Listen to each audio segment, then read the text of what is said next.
शिव बोल रहे हैं। किससे? देवर्षि नारद जी से। कहां? कैलाश में। तो भगवान नहीं जानते क्या? शिव जी दुर्गा जी को नहीं जानते? जैसे लोग कह ले तो तुम भी तो देवी का, बोले तुम भी तो देवी का कहते हो कि करोड़ों अंश। हम थोड़ी कहते महादेव, इसमें लिखा है महादेव आज, महादेव बोल रहे हैं। तो दुर्गा कौन है? महादेव की अर्धांगिनी, आधे अंग से प्रकट हुई वही देवी शक्ति है। क्या वो कह रहे हैं? तत्कला कोटि कोट्यंसा दुर्गाद्यास त्रिगुणात्मिका।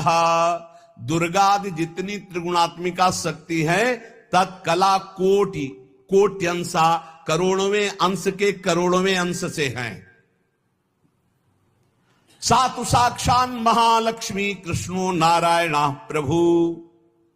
श्री राधा के अंश से महालक्ष्मी और श्री कृष्ण के अंश से नारायण।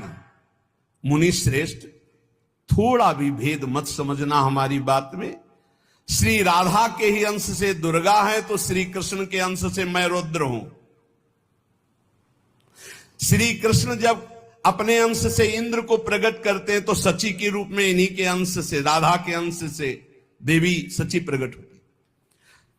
जब ब्रह्मा के रूप से मेरे प्रभु श्री कृष्ण के अंश में ब्रह्मा जी, तो यही देवी सावित्री ब्रह्माणी के रूप में राधा जी के अंश से। जब श्री कृष्ण धर्मराज के रूप में, तो इन्हीं के अंश से धूमोरणा के रूप में। और क्या कहा जाए नारद जी, तुमसे क्या बताऊं, चेतन अचेतन जितना जगत है सब राधा कृष्णमय है।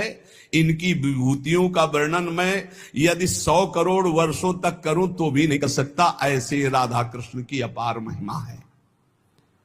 इसलिए अपने जो प्रिया प्रीतम के उपासक है, सबका मंगल हो, सब सुखी रहें, सब आनंदित रहें, पर सब वाणी का संयम करके प्रभु की चर्चा ऐसा गायन करे जिससे आह्लाद उत्पन्न हो। खूब नाम जप करो, अपने आनंद में उन्मत्त रहो। और देखो, इतना तो ध्यान रखने की बात है, जब प्रभु लीला करते हैं तो 2 पक्ष हो जाते हैं। एक हो जाता है आसुरी पक्ष, एक हो जाता है दैवी पक्ष। दोनों में भगवान शक्ति देते हैं। असुरों में आसुरी शक्ति, दैवों में दैवी शक्ति। जब कभी भगवान लीला करते हैं तो देखो, वही वंश भगवान व्यासदेव जी के द्वारा दोनों संचलित है, कौरव और पांडव। भगवान व्यासदेव जी की कृपा से दोनों का, भगवान श्री कृष्ण के द्वारा दोनों की पुष्टता, क्योंकि वही मुखिया है सबके।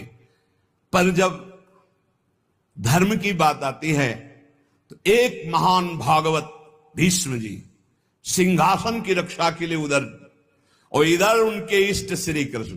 तो फिर वाक युद्ध भी होता है, बाण युद्ध भी होता है। ऐसे ये लीला चलती है। इसलिए बहुत सावधान होकर के नाम जप करो, वाणी को शासन में रखो, भगवत चर्चा कानों से सावधान होकर सुनो। बहुत कम जीवन है, भगवत प्राप्ति के मार्ग में हम अग्रसर होते हुए श्री जी तक पहुंच जाएं। बहुत बढ़िया मार्ग है, इसमें संशय करने की जरूरत नहीं है। ये बहुत ही प्रपंच माया फैलाती, बहुत ही प्रपंच, इससे बचो। बहुत गंदी आंधी माया डालती है जिससे भक्ति ढक जाए और हम फिर भटक जाएं। अनंत जन्मों से भटके हुए हम आए हैं, आज हमें प्यारी जी के चरणों की शरण मिली। तुम्हें हृदय की बात कहते, किसी संप्रदायवाद की नहीं। आज तक अनंत जन्मों तक मुझे जो विश्राम नहीं मिला, सुख नहीं मिला, हमारी लाडली जी ने हमें दिया है। वही सुख आपको बांट रहे हैं श्री जी की प्रेरणा से। आप संशय शून्य होकर राधा राधा जपे और राधा किशोरी के चरणों का आश्रय, वृंदावन धाम की कृपा आप देख लें, खुद देख लें कि आप निहाल हो रहे हैं कि नहीं। यहां के उपदेश सुन करके साधन में लगो, प्रमाण तुम्हारी छाती होगी, हमारे ग्रंथ नहीं। तुम्हारी छाती होगी, तुम्हारा परिवर्तन होगा, तुम्हारा आनंद होगा, तुम्हारा विश्वास होगा। बस तुम दृढ़ता से एक बार चल के देखो, वही एक परम तत्व है, दूसरा कोई नहीं है। और वही रस समुद्र रूप जब धारण किया तो श्याम सुंदर, और वही जब रस समुद्र का सार हुआ तो प्रियाजु। ऐसी जुगल उपासना, बिल्कुल संशय नहीं। श्री राधा वल्लभ लाल की। लाइफ में एंटरटेनमेंट और मजा चाहिए